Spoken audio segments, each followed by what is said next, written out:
Hello everyone, Rahul this side. One pager में आज बारी है चोला एम्पायर की।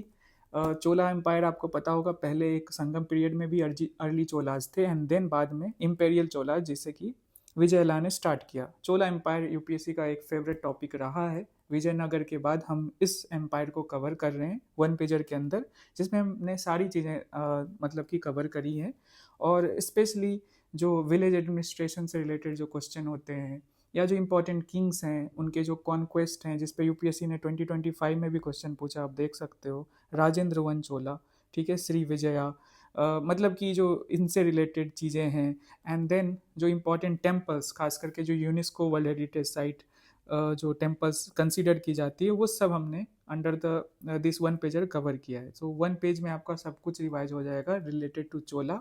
एक इम्पॉर्टेंट थीम है एंड एक इम्पॉर्टेंट किंगडम है जिससे यूपीएससी क्वेश्चन बनाता है। अगर आप इस चैनल पर नए हो तो पहले इस चैनल को सब्सक्राइब करो, वीडियो को लाइक करो, शेयर करो अपने दोस्तों के साथ। और ये जो पीडीएफ है आपको ये मिलेगा हमारे डेडिकेटेड ग्रुप जो 2026 का है, जिसे 19,000 कल ही पूरा किया। इस पे आप जा सकते हो। इस वीडियो के डिस्क्रिप्शन में थर्ड लिंक पे जब क्लिक करोगे तो वहाँ डायरेक्टली पहुँच जाओगे और पुराने जितने भी वन पेजर्स हैं उसे आप एक्सेस कर पाओगे। ठीक है, सबसे पहले चोला एम्पायर में हमने हिस्ट्री जो है डिस्कस करी है, कैसे इमर्ज करता है। देन डिस्ट्रक्शन की भी बात की है अलॉन्ग विद द मैप, जो इनका जो पूरा जो रीजन इन्होंने राज किया है, रूल किया है, इसके बारे में।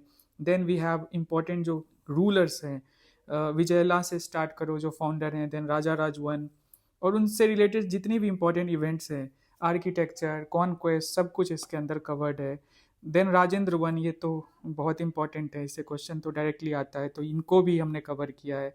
एंड दो बाद के जो चोला रूलर्स हैं जो कि आर्किटेक्चरल पर्सपेक्टिव से इंपॉर्टेंट है, तो इन्हें कवर किया। Then polity of the whole जो ये डायनेस्टी है, एडमिनिस्ट्रेशन, खास करके जो विलेज एडमिनिस्ट्रेशन है, लोकल सेल्फ गवर्नमेंट, ये उत्तरा मेरूर इंस्क्रिप्शन, ठीक है।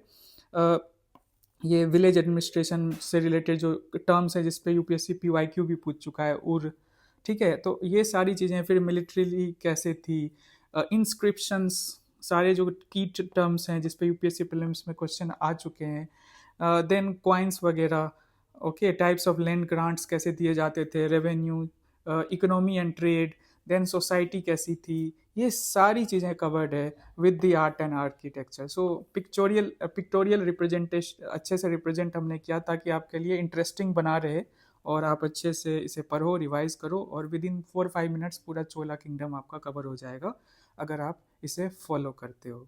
ठीक है, तो तभी कहा इस वीडियो पे अगर नए हो, इस चैनल पे अगर नए हो, तो इसको पहले सब्सक्राइब करो, वीडियो को शेयर करो एंड लाइक करो।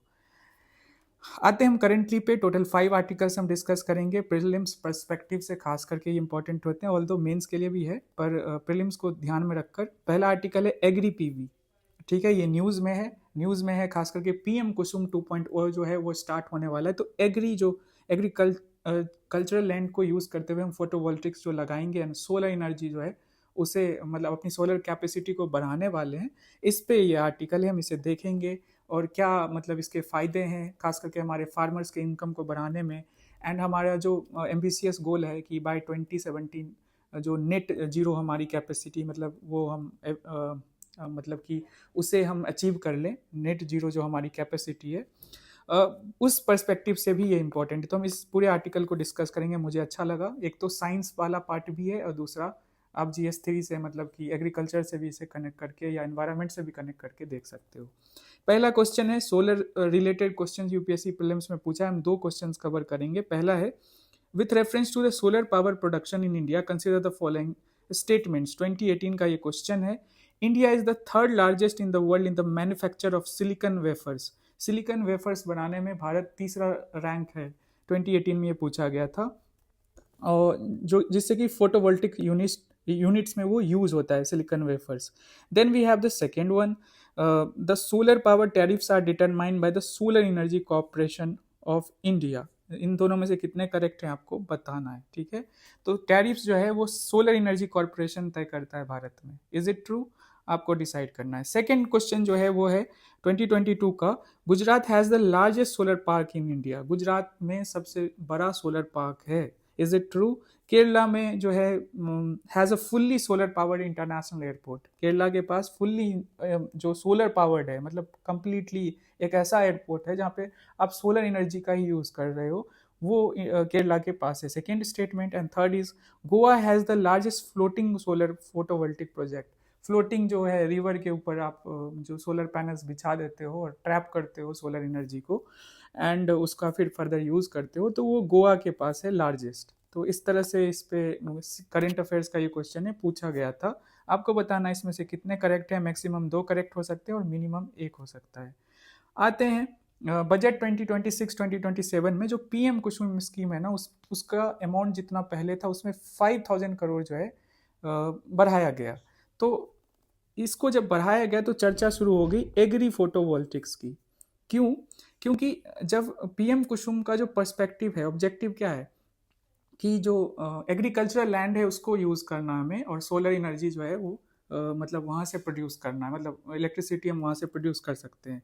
तो हम पीएम कुसुम का पूरा बेसिक्स देखेंगे बाद में, पहले हम एग्री फोटोवोल्टिक्स को समझ लें।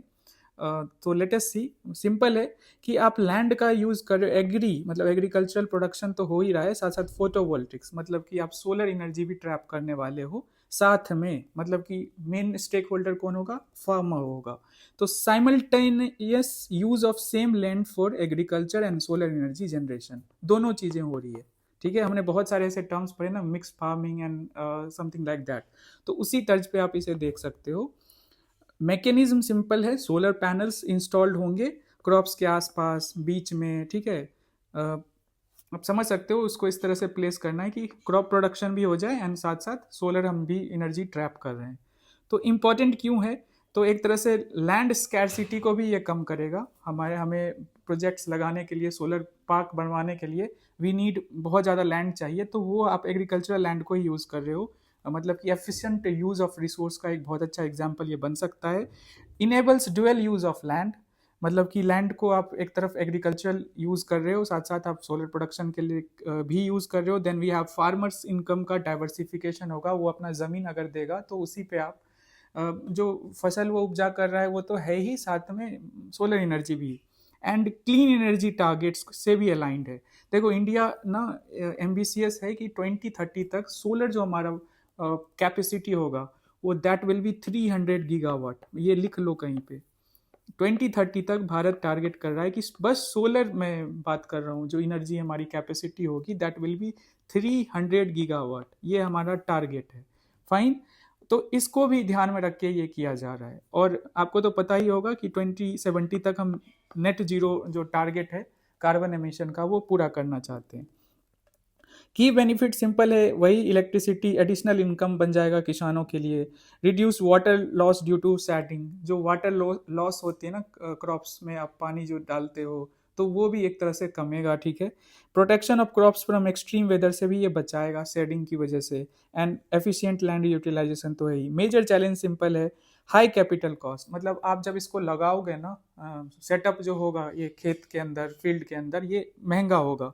Lack of regulatory clarity, regulation भी एक इशू है कि बहुत ही ज़्यादा ये डिसेंट्रलाइज होने वाला प्रोसेस है, तो घर घर जाके फील्ड खेत खेत जाके कर पाना, जो स्टैंडर्ड्स है उनको मेंटेन कर पाना, it will be not a easy task from the government side, मतलब गवर्नेंस साइड से मैं कह रहा हूँ।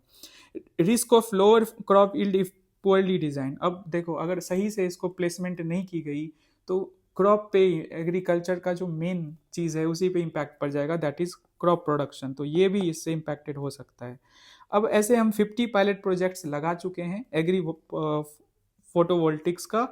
अब मतलब ये नेसेंट फेज में है, तो लेट अस सी आगे क्या होता है, बट अभी इस पे बहुत काम करना है। लेकिन ये एक बहुत अच्छा पोटेंशियल हमें दिख रहा है थ्रू एग्री फोटोवोल्टिक्स।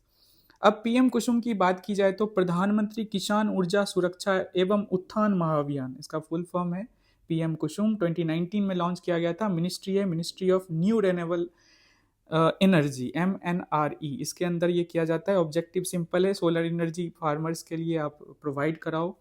रिड्यूस जो डीजल और ग्रिड पे डिपेंडेंसी है, मतलब कि एक तरह से प्रोडक्शन के लिए डीजल पंपिंग सेट वगैरह आज भी फील्ड्स में यूज़ किया जाता है डीजल के थ्रू, तो वो आप कम करोगे, आप सोलर एनर्जी यूज़ करोगे एंड फार्मर्स का इससे इनकम भी बढ़ेगा। कंपोनेंट सिंपल हैं, डिसेंट्रलाइज सोलर जो है प्लांट्स बनाया जाएगा up to 5 megawatt. Stand alone solar pumps का भी प्रोविजन है अंडर पीएम कुसुम, मतलब कि एक सोलर पंप है जो बस सोलर के मतलब कि थ्रू चल रहा है, सोलर का जो एनर्जी हम ट्रैप करके जो इलेक्ट्रिसिटी प्रोडक्शन कर रहे हैं, तो बस सोलर एनर्जी के थ्रू वो चल रहा है, तो ये भी पीएम कुसुम का एक कंपोनेंट है।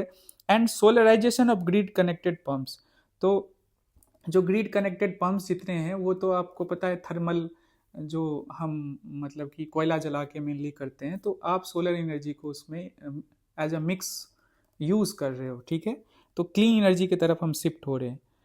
सो की आइडिया सिंपल है कि फार्मर्स जो यूज़ करेंगे solar power and sell surplus electricity, तो ग्रिड भी रहेगा तो उनके पास सरप्लस होगा तो वो ग्रिड के थ्रू इसे बेच भी देंगे तो उनका इनकम बढ़ेगा।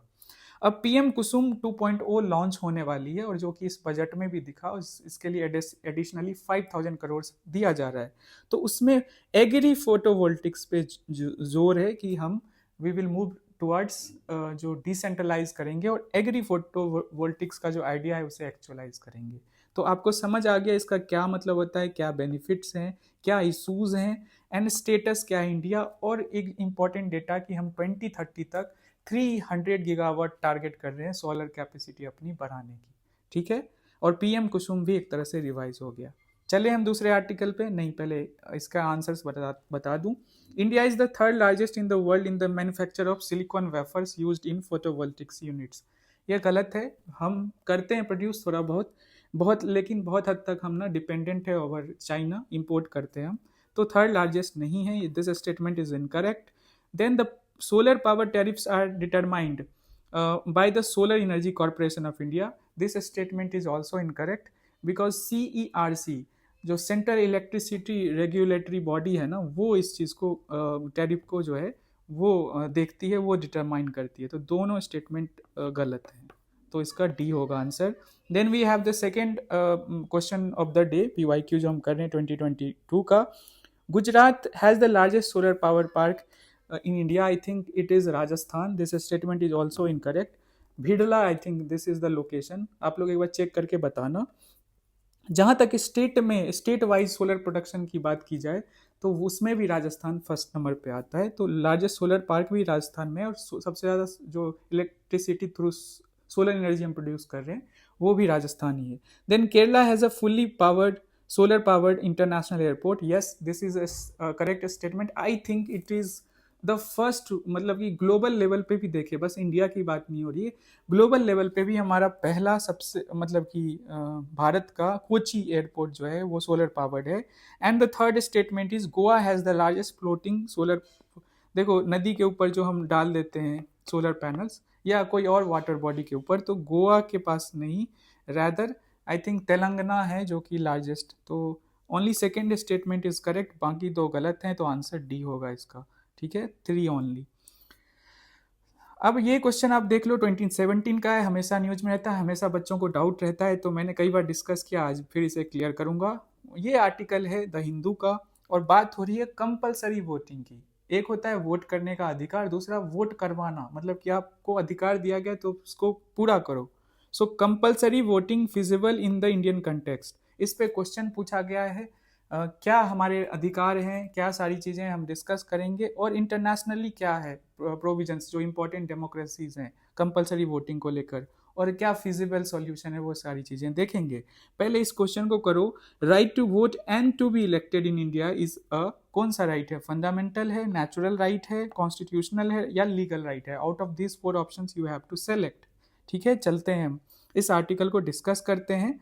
तो अभी असेंबली इलेक्शंस होने वाले हैं, तो कंपलसरी वोटिंग पे डिस्कशन स्टार्ट हो गया है। कंपलसरी वोटिंग क्या होता है कि जो आपको अधिकार दिया गया ना, जो एलिजिबल वोटर्स हैं उनको वोट करना ही है, अगर नहीं करेंगे, वोट करने को नहीं जाएंगे, तो उनके ऊपर जो है पेनल्टीज लगेंगी, फाइन्स लग सकती है। तो इसी चीज़ को डिस्कस किया जा रहा है कि भारत में वोटर टर्नआउट बढ़ाने का क्या तरीका है, जिससे कि डेमोक्रेसी और स्ट्रेंथन होगी। जो हमारी लो वोटर टर्नआउट है, खास करके अर्बन इलाके में, खास करके आपको दिखता होगा कुछ ऐसे स्टेट्स हैं जहाँ पे आपको, खास करके मुंबई में आप देखते होगे वोटर टर्नआउट बहुत कम होता है, तो इन सबको इम्प्रूव करने के लिए एक जो है पब्लिक डोमेन में डिस्कशन हो रहा है कंपलसरी वोटिंग जो है होनी चाहिए, ठीक है। सो मतलब सुप्रीम कोर्ट तक भी ये बात गई है।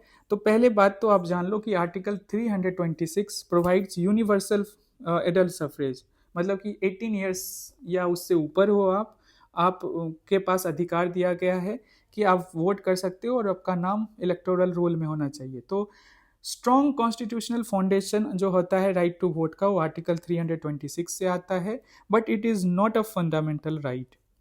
एंड सुप्रीम कोर्ट के मल्टीपल जजमेंट से यही निकल के आया है कि right to vote is a statutory right. मैं रिपीट करता हूँ, सुप्रीम कोर्ट के मल्टीपल जजमेंट्स जो कि इंटरप्रेट करती है इंडियन कॉन्स्टिट्यूशन को, उसके हिसाब से right to vote is a is a statutory right. And ये आपको दिखता है रिप्रेजेंटेशन ऑफ पीपल्स एक्ट 1950, जिसमें वोटर रजिस्ट्रेशन की बात की जाती है। एंड देन वी हैव 1951 जो कि इस चीज़ को और मजबूत करता है, यहीं से ये राइट बेसिकली डिराइव होता है। सो राइट टू वोट जो है वो स्टैट्यूटरी राइट है according to the supreme court of India, ठीक है। और कंपलसरी वोटिंग पे हम आते हैं, मेन टॉपिक। तो मे वायलेट मतलब कि हमारा अधिकार जो है फंडामेंटल राइट, अगर हम इसे लाते हैं इंडिया में, तो हमारा जो फंडामेंटल राइट है ना under 19(1)(a) freedom of expression, जिसे सुप्रीम कोर्ट ने इंटरप्रेट किया है कि right which includes, one of the judgements में कहा है कि राइट टू वोट भी है, मतलब कि right to vote and right not to vote ये भी आता है, जिससे कि नोटा भी डिराइव हुआ है, ठीक है। तो आप अगर compulsory right not to vote है ना, इसको आप वायलेट करोगे, जो कि इंटरप्रेटेड है अंडर फंडामेंटल राइट 19(1)(a) के अंदर, ठीक है। तो पहली चीज है तो कॉन्स्टिट्यूशनल कंसर्न होगी अगर हम कंपलसरी वोटिंग करते हैं इंडिया में।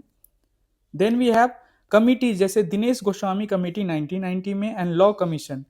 सो दिनेश गोस्वामी कमेटी ने सपोर्ट नहीं किया था इस चीज को, एंड लॉ कमीशन ने भी कहा कि हाँ वोटर टर्नआउट बढ़ सकती है इससे 77% के आसपास, बट नॉट डिजायरेबल और फिजिबल इन इंडिया, क्योंकि भारत में बहुत सारे रीजन है जिसे हम डिस्कस करेंगे आगे, इशूज़ क्या है कंपलसरी वोटिंग में। तो बेसिकली दिनेश गोस्वामी कमेटी ने भी इस चीज़ को सपोर्ट नहीं किया, ना लॉ कमीशन की मल्टीपल रिपोर्ट्स, खास करके 255 रिपोर्ट में इसे सपोर्ट नहीं किया गया है। ऑल्दो कहा गया है कि वोटर टर्नआउट बढ़ सकता है। कंपेरेटिव पर्सपेक्टिव देखें, जो इंपॉर्टेंट डेमोक्रेसीज हैं जैसे ऑस्ट्रेलिया, ब्राज़ील एंड अर्जेंटीना, वहाँ पे कंपलसरी वोटिंग का प्रोविज़न है, और अगर नहीं करते हो तो आपको फाइन देना पड़ेगा। अगर वोटिंग है आज के दिन, आप नहीं जाते हो वोट करने, आपका नाम है इलेक्टोरल रोल में, तो आपके ऊपर फाइन लगेगा। But enforcement is strict and costly, not suitable in India. क्यों? कि इन्फोर्समेंट चैलेंजेस है, मतलब कि इतना पॉपुलेशन है ना। अब जैसे कि countries like Australia, Brazil, Argentina, ठीक है, ये लोग, ये कंट्री भी है आबादी इनकी, बट अगर बात करो तो 20 करोड़ तो आबादी तो बस उत्तर प्रदेश की है, जो 2011 के सेंसस के हिसाब से अब जाओ। अगर अभी रिसेंट सेंसस आएगा तो आपको पता चलेगा कि कितना पॉपुलेशन है उत्तर प्रदेश का। तो पॉइंट इज, अगर इसमें से 10% लोग भी वोट नहीं करते हैं जो वोटर लिस्ट में, तो कितना संख्या है, कितने को आप पेनलाइज करोगे? That's an issue. Then we have risk of penalising poor. अब देखो बहुत सारे ऐसे लोग होते हैं जो कि होते हैं originally from one state, and काम के सिलसिले में दूसरे स्टेट, पढ़ने के सिलसिले में दूसरे स्टेट आते हैं, तो उनको भी, उनके साथ भी गलत होगा, और उसमें मेजरली मार्जिनलाइज मतलब पुअर सेक्शन में ये लोग काउंट होते हैं। Then we have denial of services, fines, जो कि अनडेमोक्रेटिक है, इस पे भी सवाल उठेगा। और फंडामेंटल जो राइट है 19(1)(a) क्लॉज ए, इसकी भी चर्चा हम कर ही चुके हैं। और मे लीड टू फोर्स्ड और अनइन्फॉर्म वोटिंग, ये आपको ज़बरदस्ती कराए जाने वाली चीज़ हो गई। तो इससे अनइन्फॉर्म्ड वोटिंग, जो कि जिसमें आपको अपने कैंडिडेट्स के बारे में, पार्टीज़ के बारे में पता होनी चाहिए, वो जो है एक तरह से आपके अंदर कॉन्साइंस जगे कि किसको देना है, वो सारी चीज़ें नहीं हो पाएगी इसके थ्रू। ये इसके साथ इशू है कंपलसरी। सो वे फॉरवर्ड क्या बोलता है आर्टिकल, कि हमें वॉलेंट्री पार्टिसिपेशन पे ही फोकस करना चाहिए, अवेयरनेस कैंपेन्स के थ्रू हमें बढ़वाना चाहिए वोटिंग जो परसेंटेज है। डिजिटली जो है सोशल मीडिया वगैरह का हम यूज़ कर सकते हैं। ट्रांसपोर्ट फैसिलिटीज़ पोलिंग डे के दिन हमें प्रोवाइड करानी चाहिए गवर्नमेंट के साइड से। हॉलीडे इन्फोर्समेंट, मतलब हॉलीडे सही में रहे, हर जगह रहे जिस दिन इलेक्शन है। And explore remote voting technologies, जिसमें कि माइग्रेंट्स को भी मौका मिले कि अगर वो अपने, मतलब कि जहाँ पे उसकी वोटर आईडी बनी हुई है, वहाँ से अगर कहीं और वो काम कर रहा है तो उसे भी ये अधिकार मिले कि वो वोट कर पाए। तो अब यहाँ पे आप टेक्नोलॉजीज को यूज़ करो, ठीक है। तो ऑल टुगेदर ये सॉल्यूशन बताया गया है कि इंडिया में ये फिजिबल नहीं है, बट वोटर टर्नआउट जो मेन ऑब्जेक्टिव है वो बढ़ाने के लिए और भी तरीके हम इस्तेमाल कर सकते हैं।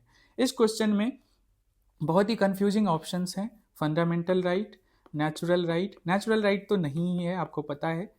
3 नेचुरल राइट्स हैं तो उसमें वोटिंग तो कहीं से भी नहीं है। Constitutional right and legal right, इस पे बात है, तो यूपीएससी ने आंसर इसका सी दिया है। बट अगर कॉन्स्टिट्यूशनल राइट रहे या ऐसे ऑप्शंस रहे और उसमें एक स्टैट्यूटरी राइट रहे, तो आई विल सजेस्ट कि go with the statutory right, क्योंकि जो लेटेस्ट सुप्रीम कोर्ट का जजमेंट है उसके हिसाब से जो राइट टू वोट है वो एक स्टैट्यूटरी राइट है, ठीक है। तीसरे आर्टिकल पे आते हैं। लोकपाल न्यूज़ में है। न्यूज़ में क्यों है कि लोकपाल की जो 2 कमिटीज़ हैं, मतलब कि प्रोसिक्यूट जो करती है, मतलब कमिटीज़ कह रहा हूँ, विंग्स जो होती है या इंक्वायरी विंग, वो ऑपरेशनल नहीं है अभी तक। तो इस पे सवाल उठाई है पार्लियामेंट्री कमेटी ने। हम इसे देखेंगे, अच्छे से डिस्कस करेंगे। पहले इस क्वेश्चन को करते हैं। ये 2025 रीसेंट क्वेश्चन पूछा गया है। द पावर ऑफ लोकपाल कितने करेक्ट है हम देखेंगे। The power of Lokpal applies to public servants of India but not to the Indian public servants posted outside India. So Lokpal का जो पावर है ना, वो बस पब्लिक सर्वेंट इंडिया में पोस्टेड है उन्हीं के ऊपर लगता है, ठीक है। देन चेयरपर्सन और a member shall not be a member of the parliament or a member of a state legislature of any state or UT, and only the Chief Justice of India, whether incumbent or retired, has to be its chairperson. So the point is, chief justice जो हैं वही बन सकते हैं इसके chairperson. Only the chief justice of India, whether in, या तो वो रिटायर्ड हैं या अभी वो पोस्ट पे मतलब हैं, ये सेकेंड स्टेटमेंट कह रहा है। थर्ड स्टेटमेंट, चेयरपर्सन और a member shall not be a person less than 45 years of age on the date of assuming office. जो चेयरपर्सन है वो 45 ईयर्स का मिनिमम होना चाहिए, ठीक है। And Lokpal can not inquiry into the allegations of corruption against the sitting prime minister of India. मतलब prime minister के अगेंस्ट लोकपाल का जो करप्शन का मामला अगर आएगा तो वो उस पर जांच नहीं कर सकता है। अब आउट ऑफ दिस 4 आपको चूज करना है कौन सा करेक्ट है, और आपको इसका आंसर बताना है हमारे कमेंट सेक्शन में, ठीक है। चारों का बताना है, चौथा या लास्ट क्वेश्चन था। सो पार्लियामेंट्री कमेटी ने सवाल उठाया इंक्वायरी एंड प्रोसिक्यूशन विंग जो है लोकपाल का, उस पर। एंड लोकपाल फुल्ली तरह से सीबीआई पे डिपेंडेंट है। तो जो पर्सपेक्टिव है कि जिस वजह से लोकपाल आया कि हम एंटी करप्शन जो इंक्वायरीज हैं उसे देखेंगे, और आप खुद से देखोगे एक प्रॉपर बॉडी, स्टैट्यूटरी बॉडी बनाई गई, तो उसका पर्पस डिफीट हो रहा है। तो इस पर पार्लियामेंट्री कमेटी ने सवाल उठाया है। So let us see Lokpal and Lokayukta act इसका ऑफिशियल नेम है। 2013 में आया था, आपको याद होगा। आपको नहीं याद हो तो मैं बता दूं कि अन्ना आंदोलन दिल्ली में हुआ था, उसके बाद ही ये पास हुआ था, ठीक है। India against corruption, and force में 2014 में आया और फंक्शनल 2019 में ये होता है। Statutory anti corruption ombudsman at union level. So एक स्टैट्यूटरी बॉडी है जो करप्शन के अगेंस्ट देखती है, एंड हाई प्रोफाइल ऑफिशियल्स इसमें इंक्लूडेड होते हैं। हम देखेंगे सारा जुरिस्डिक्शन में हम देखेंगे। कंपोजिशन एंड एलिजिबिलिटी की बात करें तो एक चेयरपर्सन होता है, ठीक है। एंड बस चीफ जस्टिस नहीं होता है, ठीक है। और भी एमिनेंट जूरिस्ट भी हो सकते हैं, आई थिंक सुप्रीम कोर्ट के जज भी हो सकते हैं। I will have to check this thing, I mean इसको मुझे इंक्लूड करना था, मैं कर दूंगा, मेन पीडीएफ में कर दूंगा, ठीक है। देन वी हैव 50% जुडिशियल जो है लोगों, ये जो संख्या है इसमें 50% इनकी होनी चाहिए, एंड 50% जो लोग होनी चाहिए वो SC ST OBC women and minority section से होनी चाहिए। एलिजिबिलिटी यस 45 ईयर्स मिनिमम होना चाहिए। इंटीग्रिटी, एक्सपर्टीज, ये सारी चीज़ें भी इनके साथ आएगी। अपॉइंटमेंट जो है, अथॉरिटी क्या है, PM, स्पीकर, लोक लीडर ऑफ अपोजिशन, CGI और जो नॉमिनी CGI जिनको बनाते हैं, और एमिनेंट जूरिस्ट, ये मिलके सेलेक्ट कमेटी जो मतलब कि सिलेक्शन कमेटी बनती है, और फिर प्रेसिडेंट उनको अपॉइंट करते हैं। जुरिस्डिक्शन की जहाँ तक बात की जाए तो इवन प्राइम मिनिस्टर भी आते हैं। वो जो स्टेटमेंट दिया हुआ है गलत है। जो कुछ इंपॉर्टेंट चीज़ें हैं जैसे इंटरनेशनल रिलेशन, भारत की सिक्योरिटी की जहाँ तक बात की, तो उनसे रिलेटेड जो उनका इन्फॉर्मेशन है उस पर प्राइम मिनिस्टर जो है ज़रूरी नहीं, मतलब उस पर रेस्ट्रिक्शंस लगा है, वहाँ इंक्वायरी नहीं हो सकती। बाकी चीज़ों के लिए प्राइम मिनिस्टर पे इंक्वायरी हो सकती है। मिनिस्टर्स, जब प्राइम मिनिस्टर आ गए तो मिनिस्टर, MPs और सेंट्रल गवर्नमेंट ऑफिशियल्स जो ग्रुप A से लेके D तक, PSUs, ऑटोनोमस बॉडीज, NGO, ये सारे जुरिस्डिक्शंस में आते हैं। मेन है प्राइम मिनिस्टर, जो आपको मैंने समझा दिया, ठीक है। अब हम देख लेते हैं इस चीज़ को। The the power of Lokpal applies to public servant, ये भी गलत है। जो बाहर भी काम कर रहे हैं, जो इंडियन ऑफिशियल्स हैं, उनके ऊपर ये लगेगा। This statement is incorrect.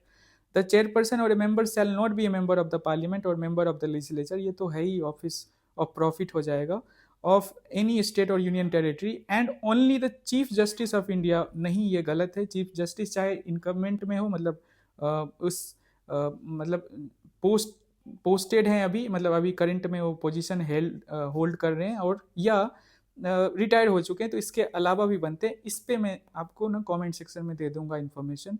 I have little bit of confusion, but मुझे लगता है जज तो होएगा ही, और एमिनेंट जूरिस्ट भी होगा, ठीक है। फैक्चुअल चीज़ें यार ऊपर नीचे हो जाती है। देन द 45 ईयर्स होना चाहिए, इट इज़ करेक्ट, जो चेयरपर्सन हो या मेंबर। एंड प्राइम मिनिस्टर तो बिल्कुल आता है, लेकिन आता है विथ सम रिस्ट्रिक्शंस, तो ये एंड ये, बस ये बचता है, 3 इज करेक्ट। नेक्स्ट आर्टिकल है cabinet committees on security, news में है। प्राइम मिनिस्टर जो है डाइवर्सिफिकेशन की तरफ देख रहे थे, मतलब ये कमिटी बैठी एंड डिस्कस कर रही थी कि कैसे जो वेस्ट एशिया में इशूज़ बढ़ रहे हैं, तो उसमें कैसे हम इंपोर्ट्स जो हम करते हैं उसमें डाइवर्सिफिकेशन कर सकते हैं, जिसमें fertilisers, chemicals, pharmaceuticals and petrochemicals का हम कर सकते हैं। तो इस पे डिस्कशन हुआ, और हमें यहाँ पे पॉलिटी का ये जो कॉन्सेप्ट है, कैबिनेट कमिटीज़ जो हैं उसे मतलब कि डिस्कस करना है। सबसे पहले कैबिनेट कमेटी ऑन सिक्योरिटी, जिसे प्राइम मिनिस्टर चेयरमैनशिप, उनके चेयरमैनशिप में ये होती है। तो पहले मैं बता दूं कि जो कैबिनेट कमिटीज़ होती है ना, वो एक्स्ट्रा कॉन्स्टिट्यूशनल बॉडी है, मतलब कि कॉन्स्टिट्यूशन में कहीं चर्चा नहीं है, ना तो स्टैट्यूटरी बॉडी है, और जो है ये एक्स्ट्रा कॉन्स्टिट्यूशनल इसीलिए इसे कहा जाता है। और मेनली 6-7 ऐसी कमिटीज़ हैं जिस पे हमें बात करनी है। काम क्या है कि क्विक डिसीजन मेकिंग हो सके, जो प्रोमिनेंट या इंपॉर्टेंट मिनिस्टर्स हैं वो बैठते हैं एंड वो डिस्कस करते हैं करंट सिचुएशन को अलग अलग मैटर्स पे। तो इसके लिए अलग अलग कमिटीज़ बनाएगी। एक तो है CCS, जो कि सिक्योरिटी पे बात करता है, जिसकी बात इस न्यूज़ में हो रही है, और इसमें defence, home, finance, external affair जो कि जयशंकर साहब है। इसके अलावा और भी मिनिस्टर आ सकते हैं, कोई ऐसा नहीं है कि फिक्स्ड है, डिमार्केटेड है, इस तरह से नहीं है, डिपेंड करता है, ठीक है। फिर वी हैव कोर रोल है नेशनल सिक्योरिटी, डिफेंस देखना, और जो स्ट्रैटेजिक इशूज़ अभी इशूज़ क्या है, डाइवर्सिफिकेशन की हम बात कर रहे हैं, जो कि हमारे काइंड ऑफ इसको नेशनल सिक्योरिटी से भी हम जोड़ के देख सकते हैं। देन प्राइम मिनिस्टर इसको क्रिएट करते हैं, रीस्ट्रक्चर करते हैं, ठीक है। सो बेसिकली इसमें एक चीज़ ध्यान में देना है कि पार्लियामेंट्री अफेयर्स का जो कैबिनेट कमेटी है ना, उसको चेयर डिफेंस मिनिस्टर करते हैं, ठीक है। So cabinet committee on security, cabinet committee of economic affairs, इसको भी प्राइम मिनिस्टर, जो कि इकोनॉमी पे डिस्कशन होता है, पॉलिटिकल इशूज़ के लिए पॉलिटिकल अफेयर्स, अपॉइंटमेंट्स जो इंपॉर्टेंट होते हैं उसके लिए अपॉइंटमेंट कमेटी, जिसे अगेन प्राइम मिनिस्टर करते हैं। And then we have parliamentary affairs, जिसे कौन देखता है, डिफेंस मिनिस्टर। यही मुझे समझाना था इसके बारे में। आगे चलते हैं, last article of the day, and that is insurance से रिलेटेड। देखो, इंडिया में इंश्योरेंस जो है पेनिट्रेशन बढ़ा है, इंश्योरेंस डेंसिटी भी बढ़ रहा है, बट एक कोर प्रॉब्लम है इंश्योरेंस से related, that is under insurance. मैं इसे आपको अच्छे से समझाऊंगा। सबसे पहले 2 कीवर्ड्स जो आपके इकोनॉमिक्स के लिए इंपॉर्टेंट हो सकता है, टेस्ट सीरीज दो या UPSC प्रीलिम्स दो। पहला है इंश्योरेंस पेनिट्रेशन का क्या मतलब होता है। तो इसका सिंपल मतलब है कि टोटल जितना इंश्योरेंस प्रीमियम है, जितना इंश्योरेंस इंडिया में हुआ है, ठीक है, उसको डिवाइड हम कर रहे हैं GDP से। मतलब कि इससे क्या पता चलता है कि साइज क्या है इंश्योरेंस सेक्टर का इंडिया में। GDP की जो वैल्यू है और टोटल प्रीमियम्स की जो वैल्यू है, सबको ऐड करके डिवाइड कर दिया, तो क्या पता चला, size of insurance sector in economy. पहला टर्म समझ आ गया, insurance penetration. Second term is insurance density. यहाँ पे हम क्या करते हैं, टोटल जो इंश्योरेंस प्रीमियम है, सेम चीजें, बस डिवाइड कर देते हैं पॉपुलेशन से। वहाँ GDP था, उसको हटा के हमने क्या कर दिया, पॉपुलेशन ला दिया। यहाँ पे हम क्या देख रहे हैं, एवरेज स्पेंडिंग कितना किया जा रहा है ऑन इंश्योरेंस। अब आपको पता होना चाहिए इंश्योरेंस क्यों होता है, कि हम थोड़े थोड़े पैसे देते हैं, सो दैट जब हमारे ऊपर बड़ी आपत्ति आती है, तो ये जो पूरा पुल किया हुआ मनी है, सब लोग अपना अपना थोड़ा थोड़ा देते हैं, तो उस मुश्किल समय में हम हेल्प कर पाए एक दूसरे की, यही पर्पस होता है, ठीक है। सो लेकिन ये 2 इंडिकेटर्स मिस कर देता है क्या, कि प्रीमियम कलेक्टेड, हम ये तो मेजर कर पा रहे हैं कि इतना प्रीमियम कलेक्ट हो रहा है, बट रिस्क कवरेज कितना हुआ, जिसका मेन पर्पस था इंश्योरेंस करने का, यही मेन पर्पस होता है ना, रिस्क कितना आप जो फेस करते हो डिफरेंट वेज में। इंश्योरेंस बस हेल्थ का नहीं होता है, बहुत सारे तरीकों से इंश्योरेंस किया जाता है, बाइक वगैरह सब कुछ का, घर वर सब कुछ का। तो रिस्क कवरेज इसके थ्रू नहीं पता चलता है। Higher values do not necessarily mean better protection, ठीक है। So core concept insurance is equal to risk protection, ये हमें समझना चाहिए, ना कि जस्ट पॉलिसी ऑनरशिप।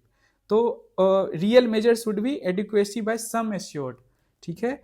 अब की इश्यूज इंडिया में क्या है, under insurance. Many people are insured but coverage amount is too low, ठीक है। ऑल्सो मतलब कि अंडर इंश्योरेंस आप समझ सकते हो। Then we can see the insurance as investment की जहाँ तक बात की जाए, वैसे हम इंडिया में देखते हैं, मतलब इन्वेस्टमेंट, ना कि हम रिस्क जो हमारे ऊपर है उसको कवर कर रहे हैं, ठीक है। सोच थोड़ा अलग है, ठीक है। पूछते हैं ना कुछ खराब हुआ तो फर्स्ट ऑफ ऑल इंश्योरेंस है, ठीक है। तो इस तरह से हमारे दिमाग में होता है कि काइंड ऑफ सेविंग्स ये बन गया है। Focus on return savings not protection. Misleading growth indicators, ठीक है, ये भी एक रीज़न है। फिर उसके बाद राइजिंग पेनेट्रेशन या डेंसिटी से पता नहीं चलता कि फाइनेंशियल सिक्योरिटी भी इम्प्रूव हो गया है। लो अवेयरनेस रिस्क भी है इंडिया में इंश्योरेंस को लेकर। People under estimate required coverage, इसको भी लोग करते हैं। डेटा जो इस आर्टिकल से निकल के आया है, क्लेम सेटल्ड 1 करोड़ एनुअली जो है क्लेम सेटल्ड हो रहा है। 1 करोड़ जो ऐसे केसेस हैं इंश्योरेंस से रिलेटेड जो कंपनीज देती है। टोटल पे आउट जो है 3.3 लाख करोड़ है। मतलब कि जो कंपनीज जो लोग इंश्योर्ड हैं उसको अगर पूरे भारत की बात की जाए तो 3.3 लाख करोड़ अभी तक मतलब साल में दे रहे हैं। देन एवरेज पे आउट मतलब एक इंडिविजुअल को 3.3 लाख पर एक क्लेम मिल रहा है। एंड क्लेम सेटलमेंट रेशियो 97% है, जो कि बहुत हाई है। फिर भी अंडर इंश्योरेंस का इशू है इंडिया में। So even though claims are settled efficiently, 3-4 lakh is too small to replace long term income, shows inadequate insurance cover. So point is हमें ना ऐसा सोचना चाहिए कि we should move towards insurance should be seen as a risk protector rather हम ना उसको as a savings देखें, हम उसको देखें कि मतलब कि कितना रिटर्न हमें मिल रहा है, ये इस पे फोकस नहीं होना चाहिए। सो ऑल टुगेदर मुझे मेनली दो चीज़ें समझानी थी। एक तो ये दो कीवर्ड्स, और जो इशूज़ इंडिया में है इंश्योरेंस सेक्टर को लेकर वो इसका मतलब कि इसको डिस्कस करने का था, ठीक है। सो यही आज के लिए इंपॉर्टेंट आर्टिकल्स, PYQs, ये सारी चीज़ें हमने अच्छे से कर लिया है। मिलते हैं हम कल। Bye, take care. और आप अच्छे से पढ़ो। वीडियो अच्छा लगा है तो वीडियो को लाइक करो, शेयर करो, एंड अपने दोस्तों के साथ इसे मतलब शेयर तो कर ही दोगे ना। और एक और चीज़ है कि आज भगत सिंह और जो हमारे दो और प्रोमिनेंट सुखदेव एंड राजगुरु, इनका आज मतलब फांसी हुई थी। तो तीनों को श्रद्धांजलि काइंड ऑफ, मतलब हमसे यही हो पाता है being a but kind of such a inspiration that guys, specially Bhagat Singh की अगर बात की जाए तो 23 ईयर्स ओल्ड। एंड क्या कोई मुझे बताएगा, कोई एथिकल एग्जाम्पल देगा भगत सिंह को लेकर कि प्रोफेशनल एंड पर्सनल एथिक्स, क्या कोई ऐसा एग्जाम्पल क्रिएट हो सकता है? क्या कभी ऐसे सोचा है? आप लोगों से एक क्वेश्चन है कि एथिक्स में हम कैसे भगत सिंह को यूज़ करेंगे। आप लोग बता सकते हो कमेंट सेक्शन में, ठीक है। Thank you so much, bye, take care, and मिलते हैं हम कल।